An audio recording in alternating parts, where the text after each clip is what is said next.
Mastering occupies a unique position in music production. It's simultaneously the last creative decision making stage and the first technical preparation for how listeners will actually experience your music. While mixing involves balancing dozens of individual elements against each other, mastering treats the entire stereo mix as a single, complete musical statement. This distinction matters enormously. A mastering engineer isn't rebuilding the house, they're applying the final coat of paint and ensuring the foundation will hold up under any weather conditions. The philosophy behind mastering centers on enhancement rather than correction. When you receive a well prepared mix, your role shifts from problem solving to refinement, subtle tonal adjustments that bring out the best in what's already there, dynamic control that adds cohesion without sacrificing life, one Dianchen loudness optimization that prepares the music for its intended listening context. The operative word throughout is subtle. Where mixing moves might involve 6 to 10 decibels adjustments on individual channels, mastering moves typically live in the 1 to 2 decibels range on the stereo bus. This restraint isn't timidity, it's recognition that small changes to a sum stereo signal have outsized perceptual impact. Mastering typically involves 4 interconnected processes, each serving the music's final presentation. Tonal balancing addresses the overall frequency distribution of the mix. Perhaps the low end feels slightly undefined on translation, or the high frequencies have accumulated harshness from multiple bright sources. Mastering EQ work operates on the entire frequency spectrum at once, which means a 1 decibels boost at 3 kHz affects every element containing energy in that range: vocals, guitars, cymbals, synths. This is fundamentally different from mixing EQ, where you might boost 3 kHz on just the vocal to add presence. The mastering engineer must think holistically. Does this mix need more overall presence, or will that push certain elements into harshness? Dynamic control shapes how the mix breathes over time. 501 and 3.1, attack times of 10 to 30 milliseconds and gain reduction rarely exceeding 2 to 3 decibels, can add cohesion, making the elements feel like they belong together in the same sonic space. This glue effect comes from the compressor responding to the combined energy of all elements, creating subtle pumping that ties transients together. However, heavy-handed compression at the mastering stage destroys the dynamic relationships the mix engineer carefully crafted. The goal is enhancement of existing dynamics, not replacement. Stereo enhancement addresses the spatial presentation of the mix. This might involve subtle widening of high frequencies to add air and dimension, or ensuring the low end remains centered and mono-compatible for playback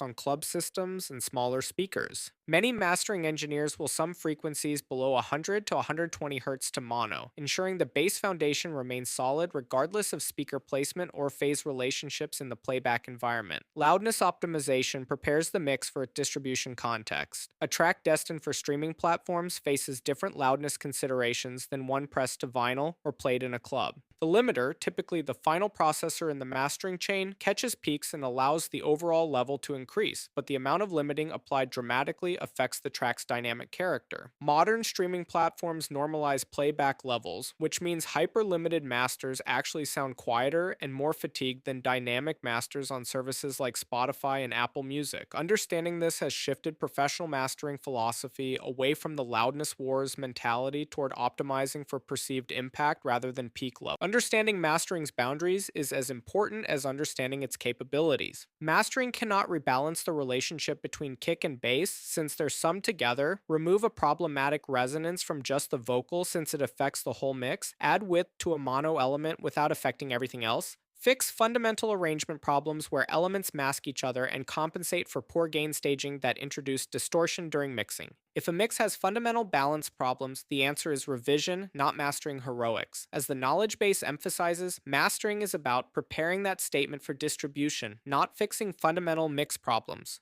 A skilled mastering engineer will identify these issues and communicate them back to the mix engineer rather than attempting impossible corrections that compromise the rest of the material. Perhaps the most important outcome of professional mastering is translation, the mix's ability to maintain its essential character across wildly different playback systems. A well-mastered track should communicate its emotional intent whether played through studio monitors, laptop speakers, earbuds, car stereos, or club PAs. Each playback environment presents different challenges. Car speakers often exaggerate low mid-range frequencies, laptop speakers cut nearly everything below 100 Hz, phone speakers compress the stereo image, and club systems can expose subsonic problems that were inaudible on smaller monitors. The mastering engineer anticipates these variations, making decisions that ensure the music's core balance survives translation. This doesn't mean the track will sound identical everywhere, that's physically impossible, but rather that the vocal will remain intelligible, the groove will remain compelling, and the emotional arc will remain intact regardless of playback context.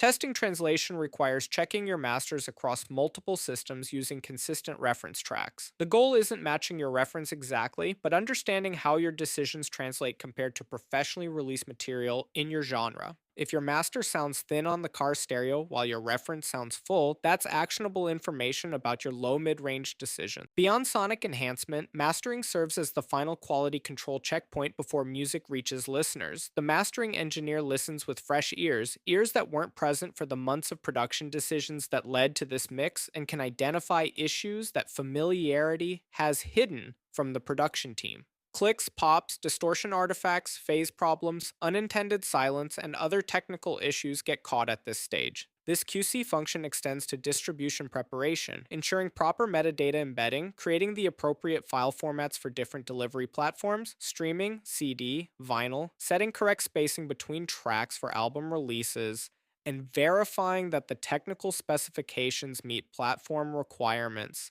A master isn't complete until it's properly formatted and documented for its intended distribution channels. Moving from mixing to mastering requires a fundamental mindset shift. In mixing, you're constantly making choices about individual elements. Should this snare be louder? Does this vocal need more compression? Mastering demands you release attachment to individual elements and hear the music as listeners will, as a complete unified experience. This is why many engineers recommend taking at least 24 hours away from a mix before mastering it, and why professional mastering engineers typically work on music they didn't mix themselves. Fresh perspective allows you to hear what's actually there, rather than what you intended to be there. The mastering engineer's job is to serve the music's emotional integrity, not to impose a sonic signature or demonstrate technical prowess. When mastering is done well, listeners don't notice it. They simply experience music that sounds finished, professional, and emotionally compelling on whatever system they happen to be using.